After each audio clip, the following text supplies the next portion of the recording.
আসসালামু আলাইকুম প্রিয় শিক্ষার্থীবৃন্দ, ডিপ্লোমা টেক একাডেমি বিডির পক্ষ থেকে সবাইকে স্বাগত। আমাদের ভিডিও ক্লাসগুলোর ধারাবাহিকভাবে চলছে। এরই ধারাবাহিকতায় আজকে হচ্ছে আমাদের বেসিক ইলেকট্রিসিটি নিয়ে ধারাবাহিকভাবে কিছু ক্লাস হবে।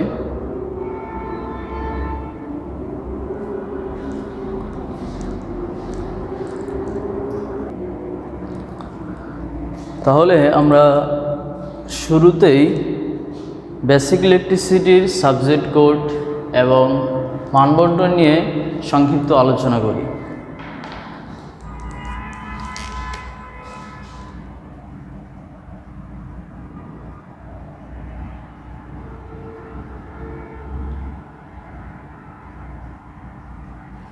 বেসিক ইলেকট্রিসিটি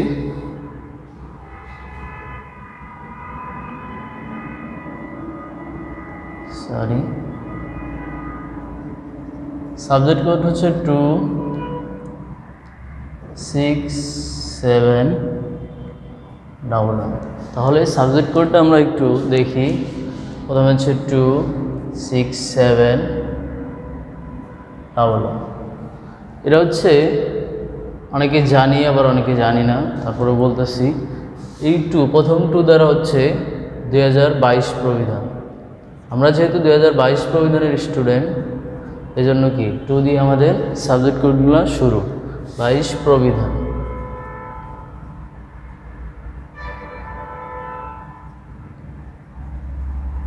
প্রবিধান 67 হচ্ছে টেকনোলজি কোড। যেহেতু এটা ইলেকট্রিক্যাল একটা সাবজেক্ট, এজন্য স্বাভাবিকভাবে এখানে ইলেকট্রিক্যালের টেকনোলজি কোড থাকবে। তাহলে এটা হচ্ছে electrical technology code. Electrical technology code. তারপর 1 হচ্ছে সেমিস্টার। এটা সাধারণত ইলেকট্রিক্যালের স্টুডেন্টরা ফার্স্ট সেমিস্টারে পড়ে, কিন্তু আমরা মেকানিক্যালের স্টুডেন্টরা পড়ে হচ্ছে সেকেন্ড সেমিস্টারে। সো এটা হচ্ছে ইলেকট্রিক্যালের ফার্স্ট সেমিস্টার, কিন্তু মেকানিক্যালের সেকেন্ড সেমিস্টার। এজন্য কি ইলেকট্রিক্যালের বই যেহেতু, এজন্য কি ফার্স্ট সেমিস্টার।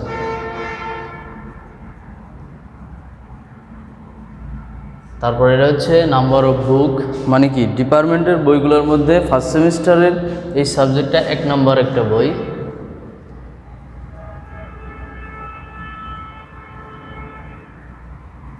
আচ্ছা, আসলে সবাই আশা করি বুঝতে পেরেছো। আমি আবারও বলতেছি 26711 হচ্ছে বিষয় কোড। 2 দ্বারা হচ্ছে 2022 প্রবিধান। 67 হচ্ছে টেকনোলজি কোড, যেহেতু ইলেকট্রিক্যালের এই সাবজেক্টটা, তাহলে ইলেকট্রিক্যালের টেকনোলজি কোড। 1 দ্বারা হচ্ছে ফার্স্ট সেমিস্টার, আর লাস্ট 1 দ্বারা হচ্ছে নাম্বার অফ বুক, মানে কি এটা ফার্স্ট সেমিস্টারের ডিপার্টমেন্টের দিক দিয়ে 1 নম্বর বুক। ঠিক আছে, আশা করি সবাই ক্লিয়ার। এখন আমরা একটু মানবন্টন নিয়ে আলোচনা করি। মানবন্টন আলোচনা করার প্রথমে আমরা দেখতে পাবো, কয়েক পেজ উল্টাইলেই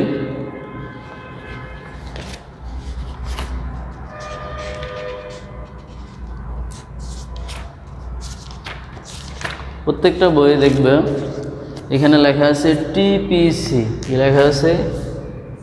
টিপিসি। টিতে কি বোঝায়, পিতে কি বোঝায়, সিতে কি বোঝায়? টি হচ্ছে থিওরি,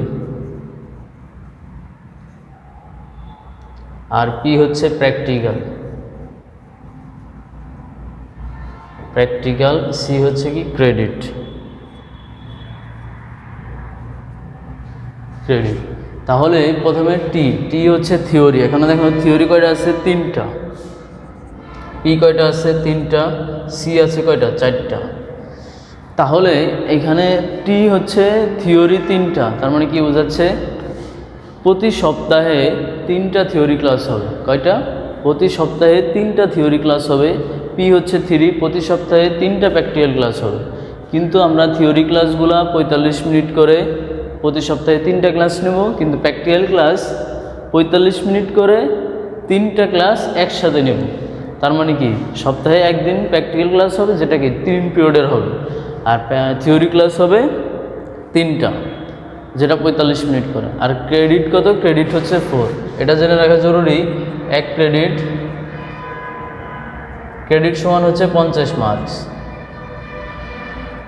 50 মার্ক, ঠিক আছে। তাহলে যেহেতু 4 ক্রেডিট, তাহলে কি 4 ক্রেডিট সমান কত, সি দ্বারা বুঝাইলাম, 4 ক্রেডিট সমান কত, 50 × 4, তাহলে কত, 200 মার্কস,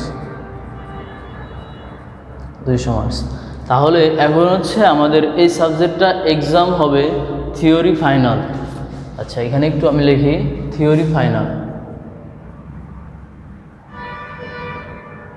থিওরি ফাইনাল হবে হচ্ছে 90 মার্কের, 90 মার্কস। তাহলে আমাদের এইখানে টোটাল 200 মার্কের মধ্যে আমাদের এ প্লাস পাইতে হবে। টোটাল 200 মার্কের মধ্যে এ প্লাস পাইতে হলে, এ প্লাস যদি পাইতে চাও তাহলে তোমার পাইতে হবে কত, 160 মার্কস। তাহলে আমাদের পরীক্ষা হচ্ছে 90 মার্কের, আর বাদ বাকি 110 মার্ক। এটা কিন্তু আমাদের কি পুরাটাই হাতের মার্ক। তাহলে দেখো তোমার এখানে ফাইনালে এ প্লাস পাওয়ার জন্য কত লাগবে, 72 মার্কস। আর হাতের মার্ক কত আছে, হাতের মার্ক লিখি, হাতের মার্ক এ প্লাস পাওয়ার জন্য কত লাগবে, ধরো কি 110 আছে, তাহলে 110 এ প্লাস পাওয়ার জন্য কত, 80, ধরো কি 88। তাহলে টোটালটা তোমার হচ্ছে 160। তাহলে কি তুমি এ প্লাস পাবা, ঠিক আছে। কিন্তু এখন দেখো এইখানে 88 মার্কস তো আমরা হাতের, কিন্তু আমাদের এখানে হাতের মার্ক আছে কত, 110। আমরা তোমার তো চাইলে কি 110ও দিতে পারি, চাইলে কি 100 দিতে পারি, চাইলে কি 88-র কমও দিতে পারি, তাই না। তাহলে সেই ক্ষেত্রে দেখো তুমি যদি রেগুলার ক্লাস করো, নিয়মিত ক্লাসে উপস্থিত থাকো, তারপর তোমার অ্যাটেন্ডেন্স ঠিক থাকে, ক্লাস টেস্ট, কুইজ টেস্ট এগুলোতে যদি তুমি ভালো করো, তাহলে দেখবা কি তোমার আমরা 110-এর মধ্যে কত দিচ্ছি, ধরো 110-এর মধ্যে তোমার আমরা কি 100 দিয়ে দেব, 100 দিব যদি তুমি কি সব কিছু ঠিক মতো মেনটেন করো। তাহলে 110-এর মধ্যে যদি 100 দেই, তাহলে তোমাদের আর কত মার্ক লাগে প্লাস পাওয়ার জন্য, 60 মার্ক লাগে। তাহলে এই 60 মার্কটা তুমি কতর মধ্যে পাবা, 90 থেকে তুমি জাস্ট 60 মার্ক পাবা, তাহলেই তুমি এই প্লাস পাবা, ঠিক আছে। 90-এর মধ্যে দিব, ধরো পাইছো তুমি কত, 60, তাহলে কত আসতেছে 160। 160 পেলে কি এ প্লাস না। তাহলে তুমি দিন শেষে দাঁড়াইতেছে কি, তুমি 90-তে 60 পাইলে এ প্লাস, তোমার কি 90-তে 72 পাওয়ার কোনো দরকার নেই। আর বাদ বাকি আমরা কি হাতের মার্ক দিয়ে তোমার এ প্লাস দিয়ে দেব। আশা করি বিষয়টা বুঝতে পারছো। আমি আবারও বলতেছি, তুমি 90-তে 60 মার্ক উঠাইবা, আর 110-এর মধ্যে আমরা 100 দিয়ে দেবো। তবে এই 100 পাওয়ার জন্য তোমার যা যা করা দরকার এগুলো করতে হবে। ক্লাস টেস্ট, কুইজ টেস্ট সব কিছু ভালো দিতে হবে, অ্যাটেন্ডেন্স ঠিক করতে হবে, ক্লাসে উপস্থিত থাকতে হবে, তারপর ড্রেস পরে আসতে হবে ক্লাসে। তাহলে এই সবগুলো হচ্ছে কি আমরা এই 100-র মধ্যে রাখতেছি। আশা করি সবাই বিষয়টা বুঝতে পারছো। যদি কোনো প্রশ্ন থাকে তাহলে অবশ্যই কমেন্টে জানাবা। আজকের মতো এই পর্যন্তই। নেক্সট ক্লাসে আমরা পরবর্তী টপিক নিয়ে আলোচনা করব। ধন্যবাদ সবাইকে। আল্লাহ হাফিজ।